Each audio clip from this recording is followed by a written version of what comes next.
factory system is at the heart of any historical discussion about the Industrial Revolution.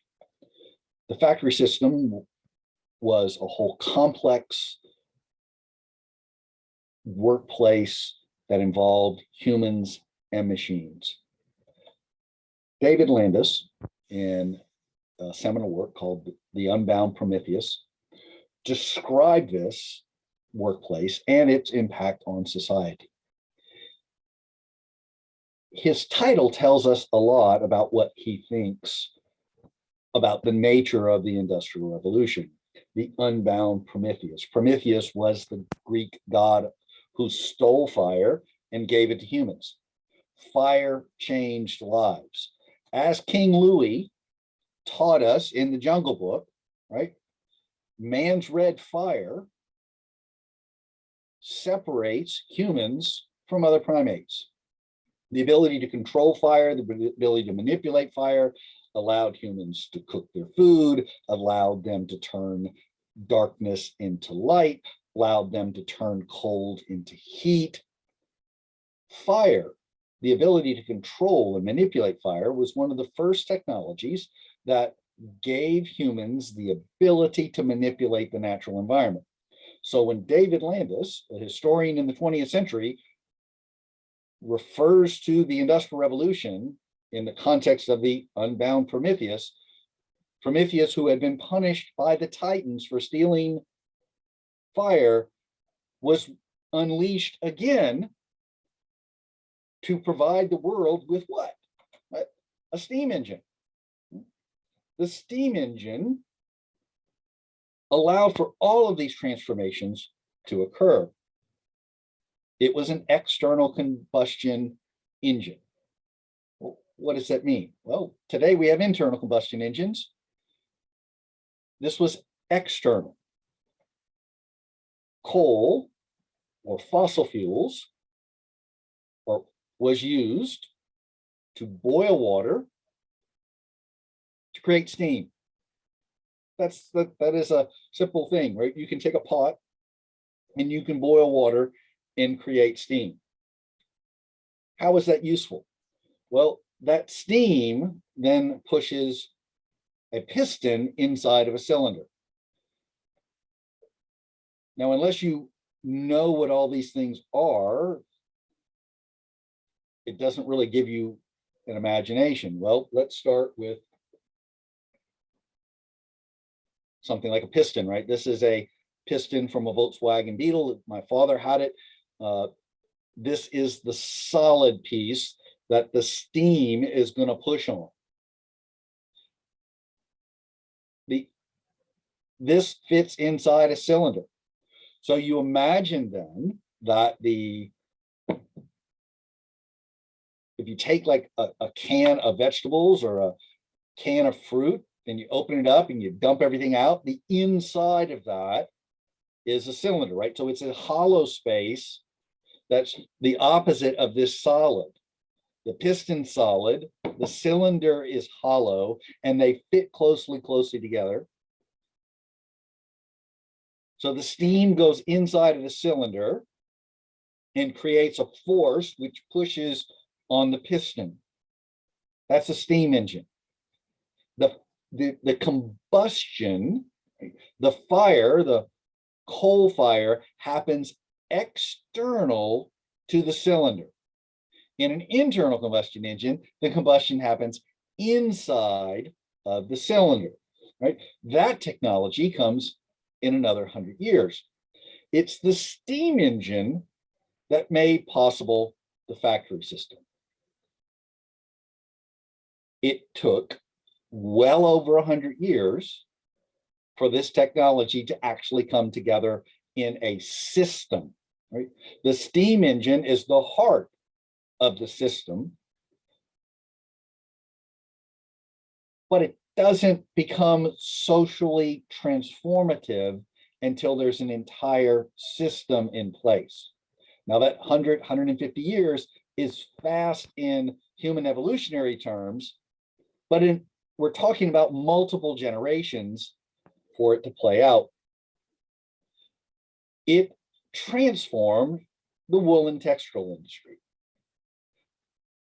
In most instances, it put the wool and textile industry out of business so that wool becomes a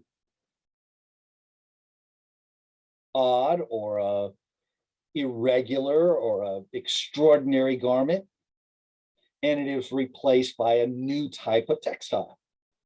For thousands of years, humans had shorn sheep, right? Taken the wool off of sheep, carded it, right? These two combs going in opposite directions, straightening the fibers of that hair. And there you see a lady. Most of the times, all the documents show this is woman's work. The lady would then spin it, either using a drop bobbin, where it's manually done by hand and it twists it together to create a thread, or in this case, you have a spinning wheel. And you see she's got her foot on the bottom, and by pressing that foot up and down, it spins the wheel and twists the fibers so that a very skilled person can link all of the individual pieces of hair into a long thread. That's the basis of woolen textiles, but the textile then needs to be woven together into a fabric. And the weaver would use a hand loom so that you can get the perpendicular pattern we have in weaving, where threads cross each other and you get multiple threads that are laid over each other and then pressed together with the bar to create a whole piece of woolen cloth. In 1733, John Kay patented the flying shuttle, which took the thread and connected it to a shuttle, and with the simple whack of a hand, the weaver could send a woolen thread across all of the perpendicular threads on the loom and quicker create a piece of woolen cloth. Now notice all of this all the way up to 1733, we're still talking about a traditional economy. The shepherds are working at home. The carding is done at home. The spinning is done at home. The weaving is done at home. It's all done by hand power. Right? There's no machine technology, no power-driven machine technology anywhere near any of this in 1733, because the first workable steam engine only appeared in Europe at 1705 with Thomas Newcomb. Thomas Newcomb created a working steam engine. And here's a diagram that shows all of the components. At the bottom is a coal fire, right? A firebox. Above it was the boiler. So fire boils water. That steam then rises, goes inside of the cylinder. Steam is very much like humans. When it gets hot, it doesn't want anybody near it, and so it pushes out. You see this in hot air balloons. When the air is heated, the molecules expand and increase air pressure. That increased air pressure lifted the piston by pushing on it. Once the piston reaches its highest point, Another lever flips a switch that opens a valve to the left of the piston. That valve then injects cold water into the cylinder.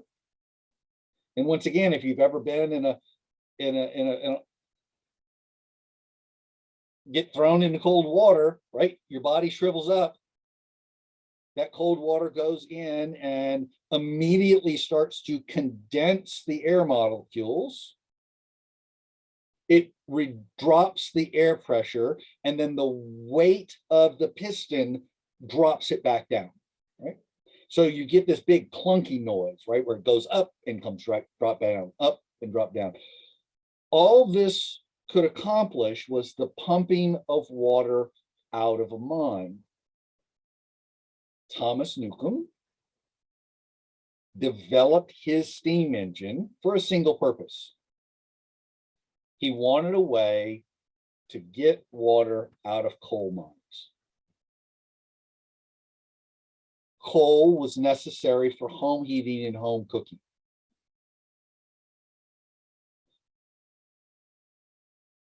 Wood, firewood, for home heating, home cooking was incredibly expensive because with a rising population in the 18th century, Europeans were cutting down more trees than they could replace. And so trees were in protected forest. Coal was a cheaper source for home heating, home cooking. So Newcomb has a market there. The coal mines around the coast of England and Wales can, through weeping of the water through the soil, easily flood. He wants to take the water out. He invents a steam engine. Here you have a picture of a steam engine from the Deutsche Museum, which is in Munich. You can see the size because they're my two sons when they were young. Standing next to the cylinder, and inside the cylinder was the piston. Right? This is a very clumsy, huge device with about 5 horsepower. Fast forward to 1760, James Watt improved the design. There's a couple of things here that make this design better. First is that he bore the cylinder. If you've ever touched a cast iron pot, you will notice that it's rough because the casting process makes it difficult to create a smooth surface. By the mid 1750s, right, mid 1700s, Europeans were boring cannons. And the cannon, and the way the cannon works is about the same way that a piston inside of a cylinder works. So James Watt took that concept of boring out a cannon and applied it to boring out a cylinder, creating a better fit between the piston and the cylinder, increasing the efficiency of the machine. James Watt also stopped injecting water into the cylinder. James Watt invented a condensing unit outside. You see this on the bottom right hand underneath the piston and the cylinder. That condenser used a similar concept where you're cooling the air, but in this case, that cool air would then create a vacuum sucking out, and that decreased vacuum pressure would work similar to what we've already seen with Newcomb's steam engine. The third thing he did is create a sun and planet gear system. You find this on the right-hand side, and there's a wheel, and at the center of that wheel is a sun gear. And around that gear is then a planet gear, a sun and planet gear system. This converted the up and down motion into a rotisserie motion. It's that rotisserie motion that made Watt's steam engine versatile. If you go forward into the 19th century, it's the ability to convert this up and down motion into a rotisserie motion that creates the usability, the utility of this steam engine. So when Watt hits upon this, instead of being a single-use item like Newcomb's, this steam engine can be applied to a variety of situations. We also then compare the difference between a Watt steam engine or Newcomb steam engine. This picture from the Deutsche Museum can also help us understand the difference, because in the foreground, there is the piston from Newcomb steam engine, and in the background, you see the piston and the cylinder from Watt steam engine. It's smaller, but it's more powerful. Instead of 5 horsepower, you can get 15 or 20 horsepower out of a Watt steam engine.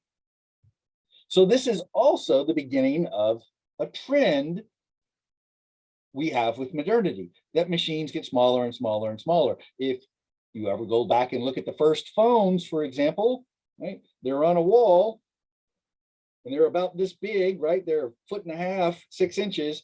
And now our phones fit in our pockets. You get more bang for your buck.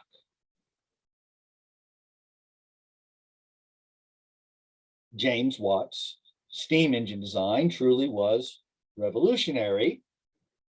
It provides the beating heart for a factory system, but there's still the necessity to put all the things around the factory system, right? A whole host of other tools that can be connected to this machine, right? Power-driven technology. One of those was Hargrave's spinning jenny. 1764, he developed a patent allowing a single woman to spin multiple strands of thread at the same time, right? Now, this is operating under similar principles as a spinning wheel, but instead of one thread, you have multiple threads running. Somebody gets the bright idea. You can eliminate the woman and replace the woman with the machine. Because what you need to do then is connect a belt, and that belt will then turn this spinning jenny.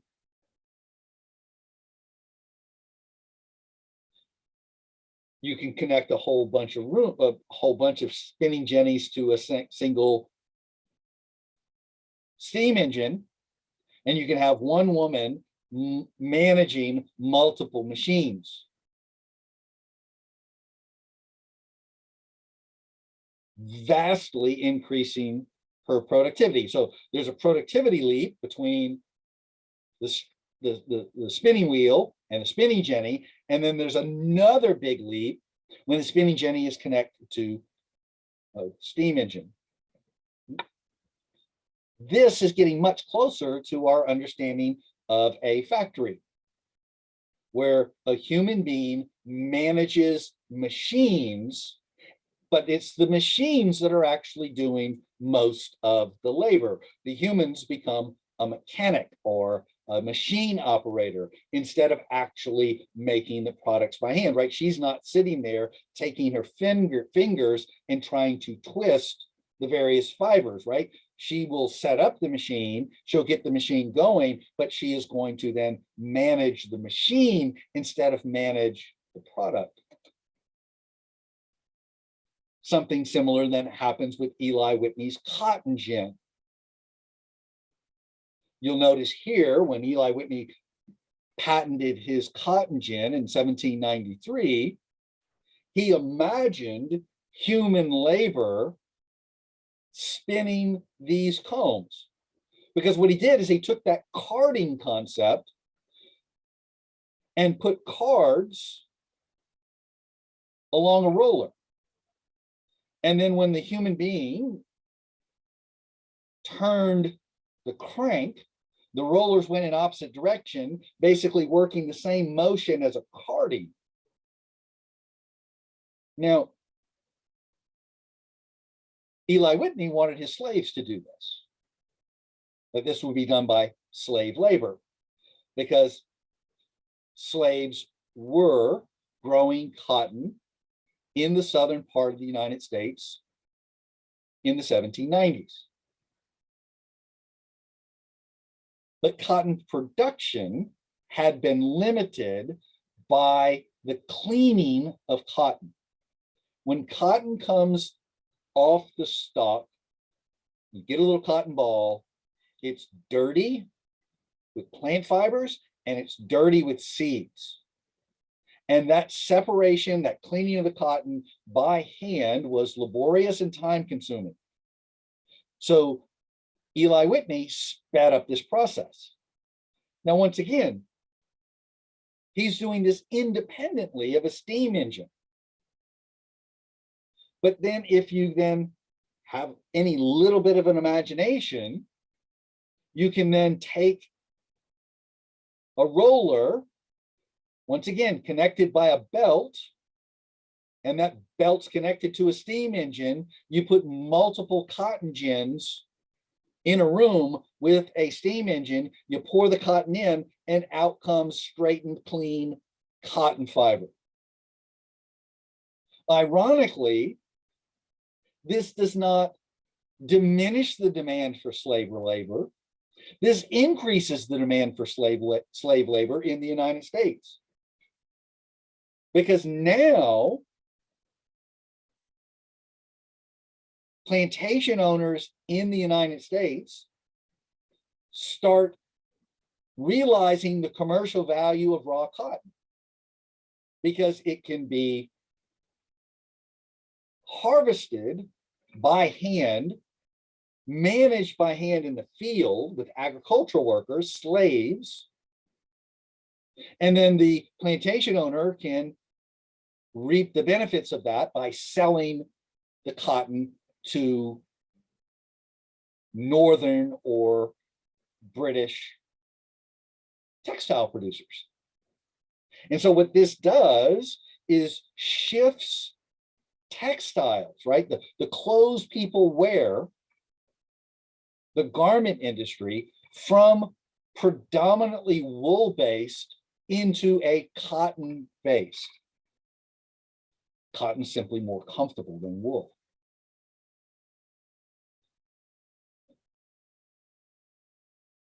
Eli Whitney's cotton gin is part of it. The steam engine is part of it. The spinning jenny, right? You imagine then the cotton fibers going into a spinning jenny. All of the various pieces of the system are coming together. One of the last pieces then was a power loom. Edmund Cartwright invented a power loom in 1784. Here you see multiple looms all in the same room, driven by that belt system. The loom looks sort of the same, right? But notice the loom is no longer made with wood, it's made with iron. It needs to stand up to the higher pressure and the constant usage. And there is a woman who's going to manage that power loom, but the work is being driven by a machine. Why are there so many power looms in one room? Because one steam engine can drive multiple looms.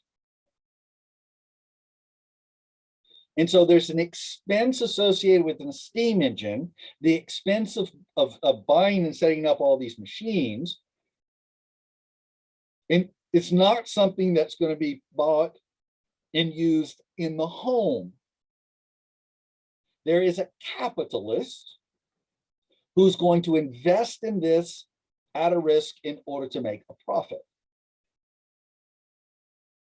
Everyone in this workplace is then an employee of the owner. The women who work here, and it's primarily women and young girls, the women and young girls who work here don't own the machines. They're being paid a wage to work in these factories. Now, there's no artificial light, and so they're in northern England, so they work from sun up to sundown. In the winter, those are shorter hours, and in the summer, you could be 16 to 17, 18 hours. As long as there was enough light to see, they were going to work. They didn't want to put any oil lamps in here, because if an oil lamp happens to fall over in the middle of this cotton-filled environment, it could all go up and you lose your investment. So the steam engine becomes the beating heart of a single workplace with multiple employees running machines. You have a steam engine. There is the steam engine drives the threading machines. The steam engine drives the power looms. And you have hundreds of employees running those machines, setting them up, keeping them going. And this factory then can produce en masse hundreds of feet of cloth a day. They outproduce what is done by hand.